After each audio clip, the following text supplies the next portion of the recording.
Magandang araw po, welcome po sa aking channel, Love9 TV. Patalasasan po, meron po ba kayong mga properties na napapabayaan or non-performing assets? Plan nyo ibenta, pero wala kayong oras sa pagbenta nito. Kung ito'y pagkakatiwala nyo po sa amin, tawag lang po kayo sa aking numero, usap po tayo, gawin ko po ng video for free. Yes, libre po, wala po kayong babayaran. Tutulungan pa namin kayong mabenta ang inyong property.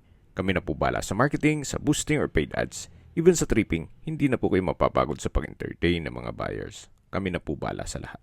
Tawag lang po kayo. Nandito po tayo ngayon sa Indang, Cavite kung saan meron po tayong bagong video presentation. Isang residential farm property na may lot area na 8,806 square meters.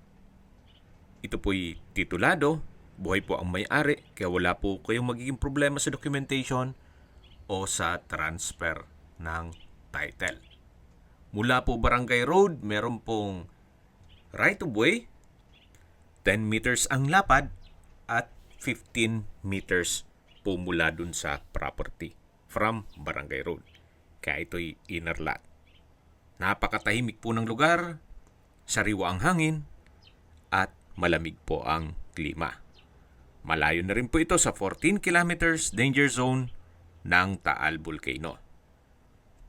May access na rin po dito ng tubig, kuryente at sa internet provider naman, magpapakonek na lang din po kayo. Gawa ng marami na rin mga kabahayan dito. Dito po sa loob ay meron pong mga structure, may kubo, na yan po yung isa sa caretaker's house.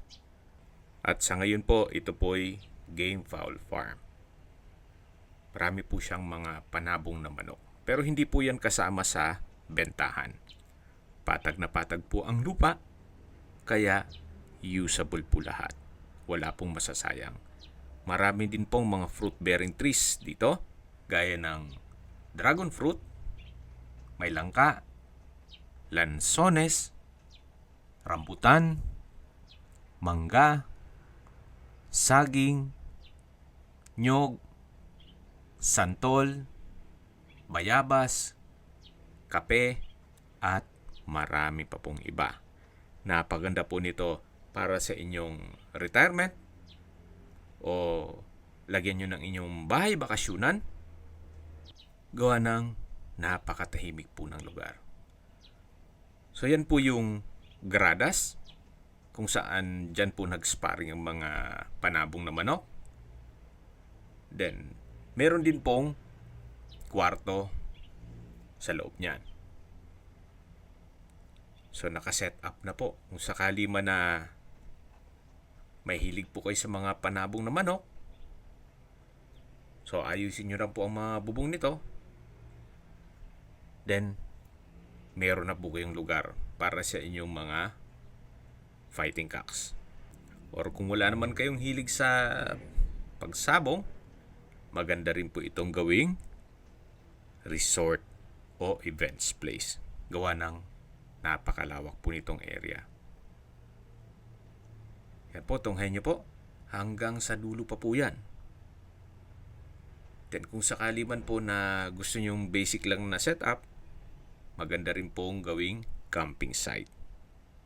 At least sa camping site, gagawa lang kayong mga facilities gaya ng mga banyo, at main house.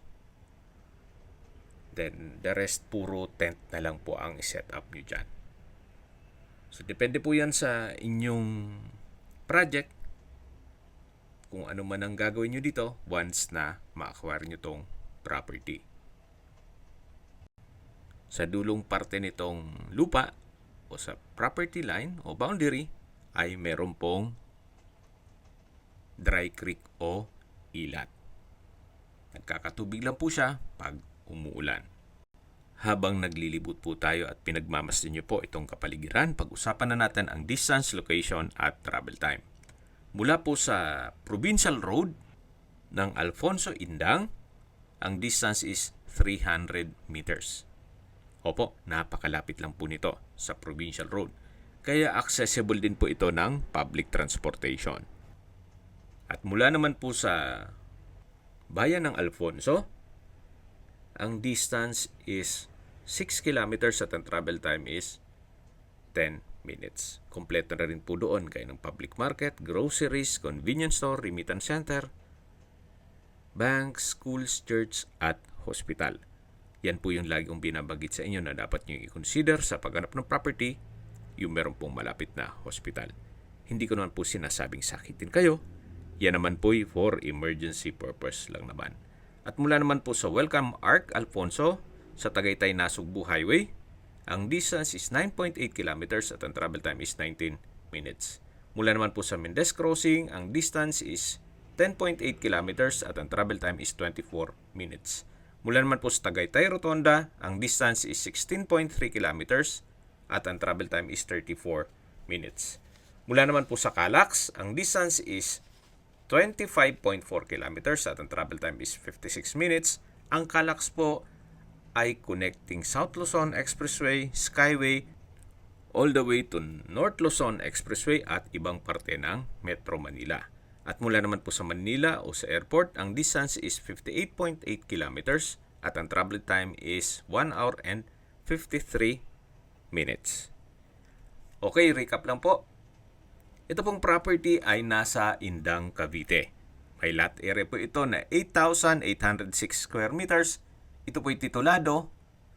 Buhay po ang may-ari kaya wala po kayo maging problema sa documentation o sa transfer ng title. Nasa mataas na lugar, ang estimated elevation above sea level ay 1,297.2 feet. Malayo na rin po ito sa 14 kilometers danger zone ng Taal Volcano. Mula po sa Barangay Road, meron pong right of way na 10 meters ang lapad at 15 meters long. Ito po'y inner lot, kaya napakatahimik po ng lugar, sariwa ang hangin at malamig po ang klima. Napakalapit lang din po nito sa Tagaytay.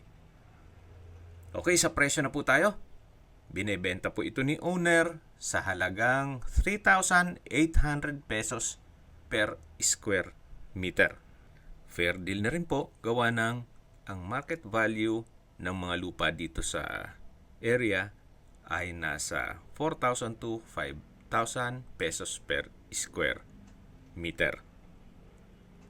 Kung may mga katanungan po kayo, tawag lang po kayo sa aking numero. Sa mga kababayan naman natin nasa ibang bansa, meron po akong WhatsApp, Viber at Telegram. Same number lang po, 0917-316-3399.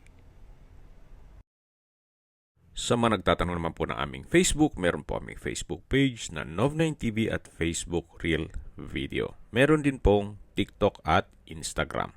May ibang YouTube channel po kami, the Nov9TV channel, Nov9TV Listings, Nov9TV On The Spot, Nov9TV Updates, at Nov9TV House Rental. Sana po naibigyan nyo ang video presentation. Paki-like and subscribe na lang po sa aking channel para ma-update din po kayo sa aking future listings. Kung sakali po hanap nyo yung mas malaking sukat ng lupa, meron din po kami ibang listings na pwede nyong pagpilian. Huwag po kayong mag-atubiling tumawag sa amin. Then, let us know your budget para malaman namin kung anong property pwede naming ilog sa inyo. Sa lahat pong viewers, subscriber at nagtiwala po sa amin, salamat po sa suporta. Ingat po kayo lagi at yung pamilya. Maraming salamat po.